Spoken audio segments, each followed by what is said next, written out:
이데일리온 이재선 파트너와 함께하는 만룸런으로 이어가 보도록 하겠습니다. 오늘도 답답한 시장 속에서 시원한 만룸런 같은 종목들 찾아볼 텐데요. 오늘 2025년의 첫 거래일입니다. 양지수는 상승 출발하긴 했는데 코스피가 상승과 하락을 오가다가 현재 오후장 들어서는 하락으로 방향을 좀 많이 틀어가고 있는데요. 오늘 시장 어떻게 분석해 보는 게 좋을지 이야기 나눠보도록 하겠습니다. 파트너님 안녕하십니까? 네, 안녕하세요. 네, 오늘 첫 거래일 시장 판세 어떻게 읽고 계실까요? 네, 오늘 첫 거래일은 작년 연말에 이어서 여전히 환율 영향력이 미치고 있다. 그래서 제가 이렇게 한 문장으로 좀 정리를 한번 해 보았습니다. 올해는 이제 코스피와 코스닥 어느 쪽이 좋을 것이냐 이 부분에 대해서 여러분들한테 12월 내내 말씀드렸던 것 같기는 해요. 저는 명확하게 말씀드릴 것 같습니다. 1월까지는 이 고환율 영향력에서 우리가 벗어나기는 어렵습니다. 그렇기 때문에 기술적 반등이야 나올 수는 있겠지만 그래도 코스피보다는 코스닥 쪽이 좀 낫지 않겠느냐라고 꾸준히 말씀을 드려왔습니다. 그 근거는 환율뿐만 아니라 사실 외국인이나 기관이나 운영하는 이제 펀드 매니저들이 이제 연말까지 수익을 딱 정산을 하고 그리고 1월이 되면은 포트폴리오를 비워내고 그리고 새로 포트폴리오를 구성한다라고 꾸준히 말씀을 드렸습니다. 이제 여러분들이 이 시간을 계속 꾸준히 시청하셨다라고 하면은 다 외우셨을 거라 생각합니다.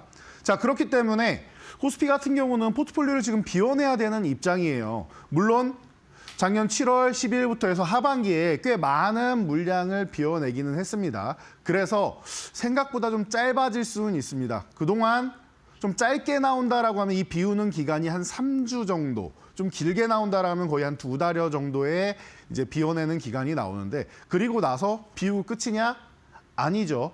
자, 올해 수익을 내기 위해서 새로 포트폴리오를 구성하게 됩니다. 그래서 신규로 이제 매집하는 이런 종목들이 발생한다라는 것인데 방금 말씀드렸듯이 작년 연말까지 해서 외국인들은 현금을 많이 확보해 놓은 상황입니다. 그렇기 때문에 이런 상황에서 아주 적극적으로 매수를 하지는 않겠지만 그래도 일부 종목 같은 경우에는 미리미리 바닥권에서부터 담아놓을 수 있다라는 부분들을 여러분들이 생각하시면은 코스피는 선별적으로 오늘 같은 경우에도 방산주라던가 이런 일부 종목들이 좀 움직이고 있는데 그런 일부 종목들 그리고 저는 밸류업이나 이런 쪽도 나쁘지 않을 것 같고요. 그리고 이제 HBM 관련주들 같은 경우는 올해 좋을 겁니다라고 꾸준히 말씀드려 왔으니까 이런 기존 주도주들 그리고 미국에 이제 트럼프가 당선되면서 바로 통화하자마자 따봉 외친 조선주 같은 경우도 있고 여러분들이 많이 알고 계시는 이 섹터들 제가 연말까지 다 정리해드렸던 이 섹터들이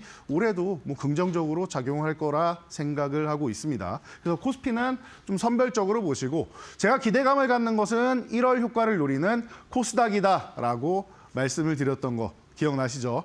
자, 오늘도 로봇주가 올라오고 있는데 실제로 제가 12월 18일 날 3루타 종목으로 레인보우 로보틱스 말씀드리면서부터 로봇주를 이제 11월까지는 이제 앞으로 1월을 대비해야 됩니다. 밀릴 때 모아가셔야 됩니다라고 했었지만 12월 하순부터는 지금은 CES에 대비해서 로봇주 이번 CES에서도 AI와 결합되어서 휴머노이드로 가는 이런 단계에 대해서 공개할 예정이니까 여러분들이 관심 가지셔야 됩니다. 그리고 레인보우 로보틱스 같은 경우는 삼성에서 이제 콜옵션 이제 전환을 하게 된다라고 하면은 이제 자회사로 편입된다라는 부분 미리 알려드렸었죠. 그게 예정되어 있던 뉴스가 발생한 것뿐입니다. 그러니까 특별한 이슈는 아니다 정도로 보시면 될 것 같아요. 단 시장에서 이렇게 작용을 하고 있다라고 하면 여러분들이 이 부분에 대해서 적당히 상승한 이후에 차익 실현을 할 필요는 있겠죠. 그리고 눌림목에서 다시 사면 됩니다.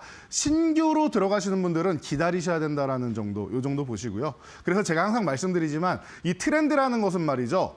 뉴스가 발생하게 되면은 이미 급등하고 나서 여러분들이 매수를 하기는 어렵습니다.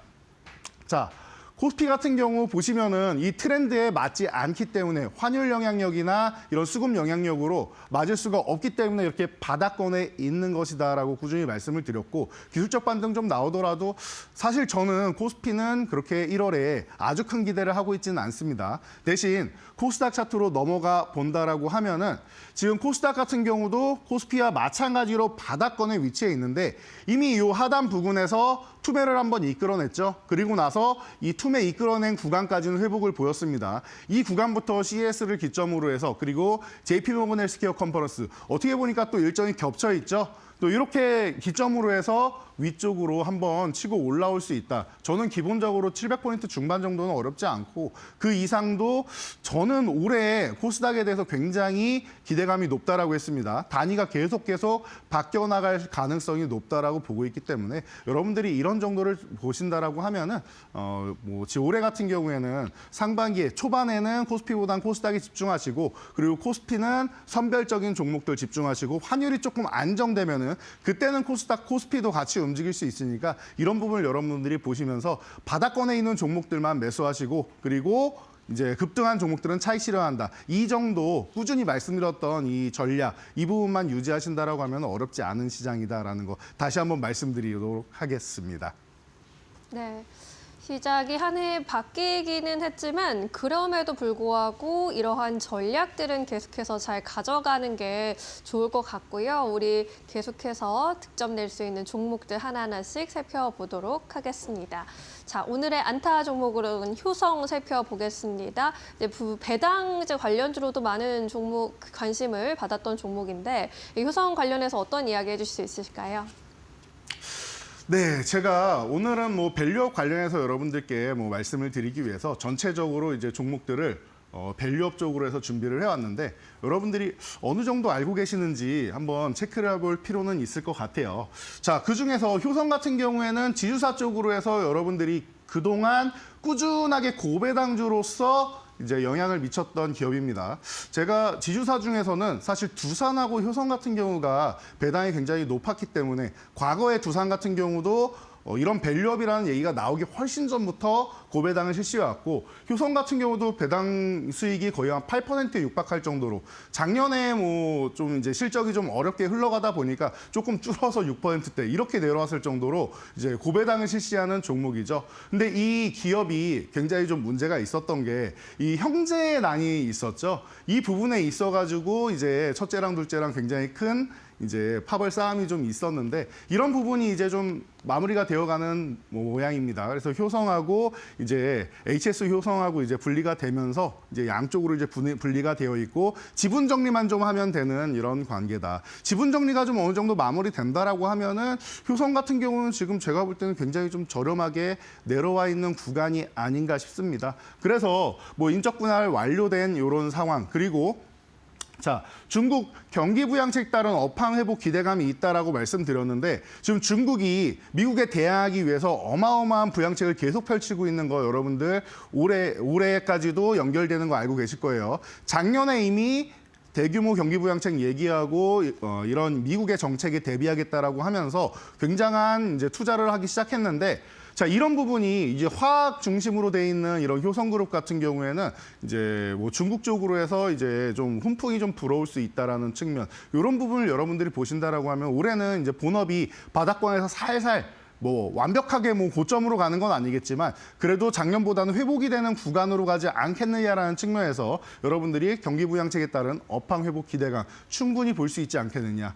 우선적으로는 아무리 저평가되어 있다라고 해도 본업이 잘 돼야지 기대감을 갖는 겁니다. 본업에 회복 기대감이 있다라는 측면에서 이 기업이 안타 종목으로는 어렵지 않다라고 볼 수 있을 것 같고요. 그리고 계속 말씀드리지만 이 고배당 정책 실적이 지금 아주 크게 올라오지는 못하더라도 배당 정책을 이거를 포기할 수가 없는 이유가 이런 밸류업 관련 정책에 의한 거냐라고 생각할 수 있는데 그 부분도 물론 있겠죠. 하지만 중요한 것은 상속세, 삼성그룹주 상속세 때문에 문제 많이 됐던 거 여러분 알고 계시죠?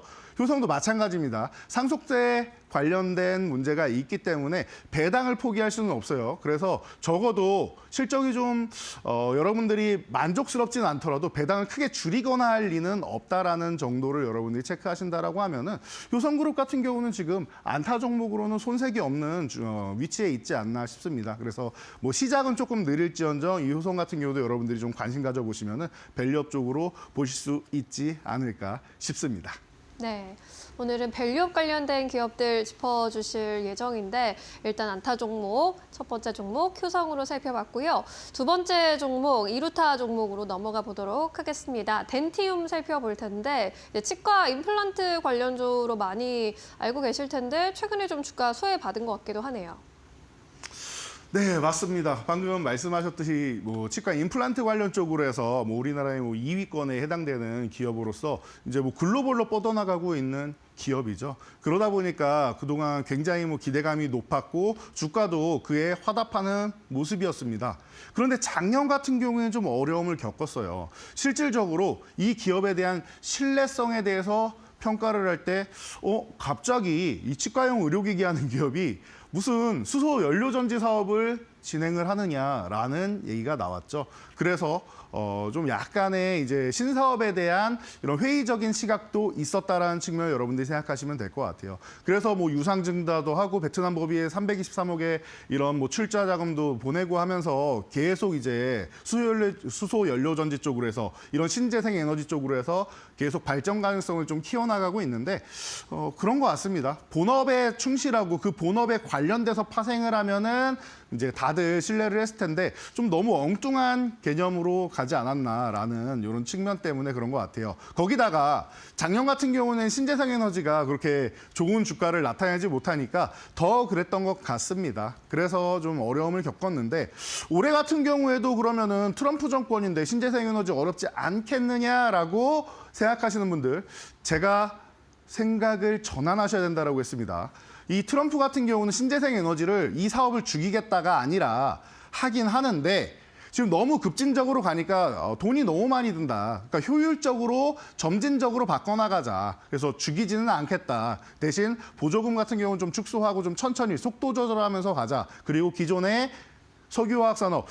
미국 같은 경우는 세계 최대의 원유 생산국 아닙니까? 그리고 셰일가스도 수출을 하고 있는 나라이고 말이죠. 그러다 보니까 이런 부분에서 이제 신재생 에너지 쪽을 우려하시는 분들이 많았는데 그렇지 않다. 최근에 탄소 포집부터 시작해서 신재생 에너지 쪽으로도 필요한 부분은 계속 투자를 하고 적극적으로 규제를 해제할 수 있다라는 부분을 여러분들이 생각을 하셔야 될 것 같아요. 그래서 너무 우려감만 가질 필요는 없다라는 정도. 그리고 그 우려감은 작년에 주가가 반토막 이하로 내려오면서 이미 다 반영되지 않았나 싶은 이런 말씀을 드리겠고요. 그리고 한한령 해제 수혜주다.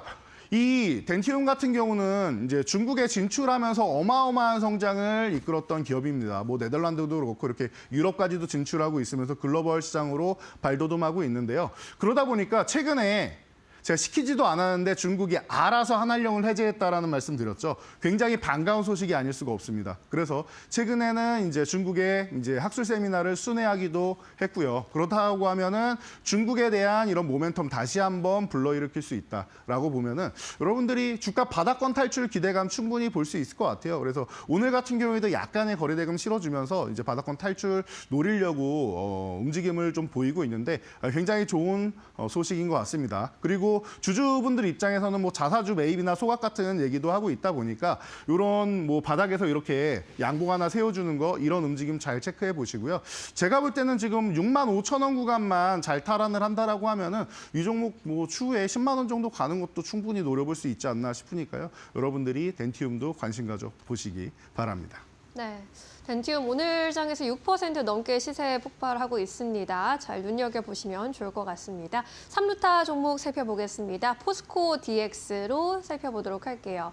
포스코 계열사 안에 이제 IT 엔지니어링 전문 기업인데 이 시점에서 3루타로 꼽으신 이유는 뭘까요? 네, 제가 포스코 DX 같은 경우는 포스코 그룹에서 가장 스마트한 기업 중 하나가 아닌가 싶다라고 이제 여러분들께 많이 말씀을 드렸었는데요. 사실 밴드 교육반 같은 경우는 기존에도 한번 올려드렸었는데 이 종목이 2만 원만 회복되면 좋겠다라고도 계속 올려드렸던 이유가 바로 여기에 있습니다. 포스코 그룹의 스마트 팩토리. 최근에 로봇 관련주도 올라오면서 스마트 팩토리줄 꿈틀꿈틀 움직이는 거 보이실 거예요. 자, 크레인, 인지 AI 적용한 이 무인화, 그러니까 크레인, 이 수천 톤을 들 수 있는 이런 수십 톤 이렇게 들 수 있는 이런 크레인을 이제 AI를 이용해서 무인화를 하겠다라는 거예요. 이 사람이 날르거나 하면 얼마나 힘들었겠습니까, 기존에. 그런데 이런 부분을 이제 크레인을 자동으로 이렇게 할 수 있었다라는 거 체크해 보시면 될 것 같고요. 위치 제어나 이제 이동하는 이런 부분에 대해서 최적화돼 있다라고 하는데 그 부분을 이제 초거대 언어를 이용해서 영상을 통해서 AI로 분석을 하고 이런 부분에 대해서 이제 효율화를 하고 있다. 모니터링부터 해서 다 AI가 이런 부분을 체크해 줄 수 있다라는 부분을 계속 발전시켜 나가고 있는 기업입니다. 그래서 스마트 팩토리의 이런 뭐 아주 뛰어난 장점을 다 흡수해서 가고 있는 기업이 아닌가 싶습니다. 그래서 그러다 보니까 최근에 이 재작년 같은 경우에는 포스코 그룹주가 2차 전지와 함께 어마어마한 상승 효과를 보였고 코스피로 이전 상장을 하면서 이 기업이 포스코 ICT에서 이제 포스코 DX로 사명까지 변경하고 굉장히 좋은 모습을 보였었는데요. 그러고 나서 작년에 한 해 동안 계속 휴식을 취했습니다. 2차 전지주하고 함께 휴식을 취했는데 사실 로봇주가 휴식을 취한 것도 함께 뭐 영향을 받았겠죠. 두 가지가 뭐 다 영향을 받다 보니까 너무나도 주가가 지금 바닥권까지 있어요. 그래서 뭐 상승 출발하기 직전 수준까지 뭐 재작년 수준까지도 내려와 있다라고 보면은 여러분들 지금 주가는 너무나도 뭐 저렴한 구간에 있지 않을까 싶습니다. 그래서 이 기업이 지금 2만 원을 지금 회복을 노려야 되는데 2만 원 회복이 된다라고 하면은 제가 볼 때는 그 순간부터 해서 좀 폭발적으로 좀 움직일 수 있지 않나. 하지만 아직 2만 원 회복이 안 됐기 때문에 기다리긴 해야 되는데 지금 구간에서 2만 원만 가도 여러분들 뭐 나쁘지 않고요. 2만 원 돌파 시도만 해도 적어도 5에서 10% 사이 정도의 여러분들이 뭐 수익권을 노려볼 수 있는 구간이고 만약에 돌파한다라고 하면은 거기서 버릴 필요가 전혀 없습니다. 해당 구간에서 거래대금이랑 이런 부분을 좀 잘 확인하신 다음에 중장기적으로 여러분들이 좀 성장하는 부분을 같이 지켜보실 필요가 있어요. 이제 로봇 쪽이 관심 갖고 스마트 팩토리 쪽에 관심을 갖는다라고 하면은 순환매도 한번 돌 수 있고요. 그리고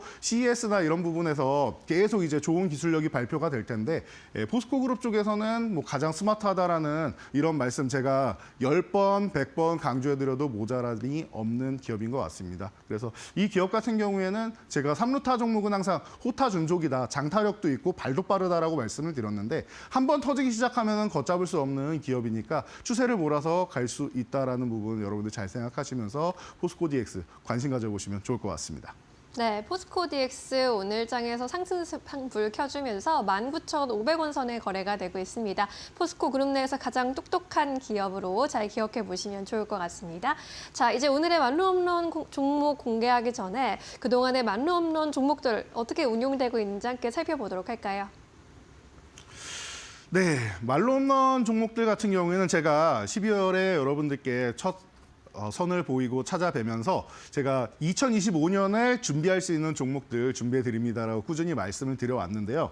자, 그런 것 같습니다. 범양건영 같은 경우는 좀 특이한 케이스였죠. 이날은 이제 투매가 발생하는 날이었고 그동안 뭐 잡고 싶어도 조정을 제대로 안 받아서 못 잡았던 종목인데 투매 구간에서 저점 구간에서 잡으면 여러분들 단기적으로 수익 낼 수 있습니다라고 말씀드렸던 종목이 말로 홈런에 도달하면서 뭐 87.7% 놀라운 수익률이 발생을 했는데요. 나머지 종목 이제 바닥권에서 치고 올라오고 있습니다. 그래서 뭐 20%대 종목들이 이제 두 종목이나 등장을 했고 그리고 아마 내일 정도 되면은 뭐 원익홀딩스나 이런 종목들이 또 다시 한번 올라오지 않을까 싶습니다. 한 3위권까지는 치고 올라올 가능성이 있지 않을까 싶은데요. 그렇게 해서 순위가 계속 변경되면서 아마 이번 달 1월 달은 여러분들이 보신다라고 하면은 말로 홈런 종목들이 하나 둘씩 늘어가고 그리고 수익률이 계속 추가돼서 올라오는 모습 보실 수 있을 겁니다. 그러니까 2025년 제가 준비해드린 이 말로 홈런 종목들 여러분들 계속해서 주시하시고 그리고 이제 뭐 주요 저항선을 돌파하거나 하면은 여러분들이 계속 관심 갖고 여러분들이 뭐 투자 관점으로 보신다라고 하면은 2025년 1월 효과 그대로 내 계좌로 받아들이실 수 있을 것 같습니다. 네, 그동안의 만루 홈런 종목들 이렇게 두 자릿수 대 오름세 보여주고 있습니다. 계속해서 저희가 집중하셔서 새해에도 수익률 잘 챙겨보시기 바라겠습니다. 자, 그럼 오늘의 만루 홈런 종목 지금 바로 공개해 주시죠. 네, 오늘의 말로 홈런 종목은 바로 제주은행입니다.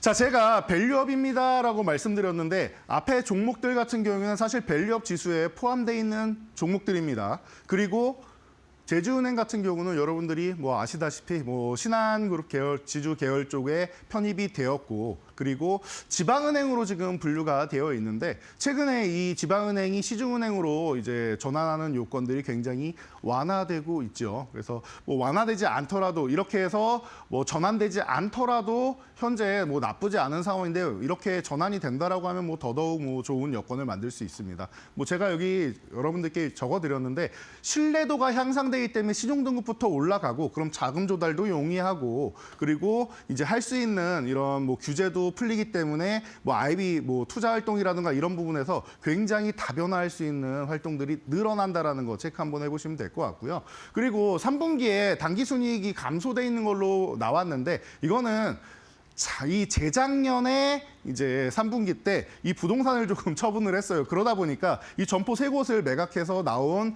이 정도 수익 정도라서 뭐 이런 부분을 이제 계산을 해본다라고 하면 사실 뭐 순이익이 줄어들지 않았다, 비슷하다 정도로 생각하시면 될 것 같아요. 그래서 뭐 착시 효과다 정도로 생각하시면 될 것 같고 이 꾸준한 이런 이익을 얻고 있다라는 측면을 여러분들이 생각하신다라고 하면은 지금 PBR이 너무나도 0.5도 안 되는 너무 낮은 구간에 위치해 있죠. 초저평가 종목이다라는 부분을 여러분들이 생각하시면은 지금부터 보시면 될 것 같아요. 그래서 뭐 차트를 보시면서 가격적으로 간단하게 설명을 드린다라고 하면은 지금 8,400원 이하 구간 오늘 8,400원에서 500원 사이 구간에서 많이 움직이고 있는데 8,400원 이하 구간이라고 하면은 감사한 구간이고 만약에 8,500원을 종가로 회복한다라고 하면은 그때 매수하셔도 됩니다. 그렇게 해서 여러분들이 체크를 하시고 10,000원 정도까지 가면은 이제 1차 저항 정도는 맞을 수가 있습니다. 단위가 변하는 구간이니까 그렇고요. 2차 저항으로 이렇게 12,500원까지 여러분들이 설정해서 보신다라고 하면은 8,400원 이하 구간이다라고 하면 12,500원만 가도 여러분들이 결코 섭섭지 않은 이런 수익률, 상승률 누릴 수 있으니까요. 편안하게 지금 바닥권부터 볼 수 있지 않을까 싶습니다. 자, 그리고 여러분들 그래도 리스크 관리는 해야 되니까 7,800원을 이탈한다라고 하면은 한번 정리했다가 회복할 때 재매수한다 정도로 보시면은 리스크 관리까지도 완벽하게 뭐 처리될 수 있는 종목이다. 올해 저는 뭐 코스피에 대해서 어마어마하게 좋습니다라고 말씀드리지는 않지만 밸류업 같은 경우는 꾸준하게 모아서 이제 중장기적으로 볼 수 있다라고 계속 말씀드려 왔으니까 이런 종목들 여러분들이 관심 가져보신다라고 하면은 2025년에도 분명히 좋은 결과 날 테니까요. 여러분들 편안하게 이런 말로 없는 종목들 여러분들 포트폴리오에 담아보시기 바랍니다. 네, 밸류업 하면 은행주 빼놓을 수 없겠죠. 저 PBR 은행주 안에서 제주은행 오늘의 말로 홈런 종목으로 살펴봤습니다. 새해도 저희와 계속해서 함께해 주시기 바라겠고요. 오늘 말씀은 여기까지 듣겠습니다. 오늘도 자세한 설명 고맙습니다. 감사합니다.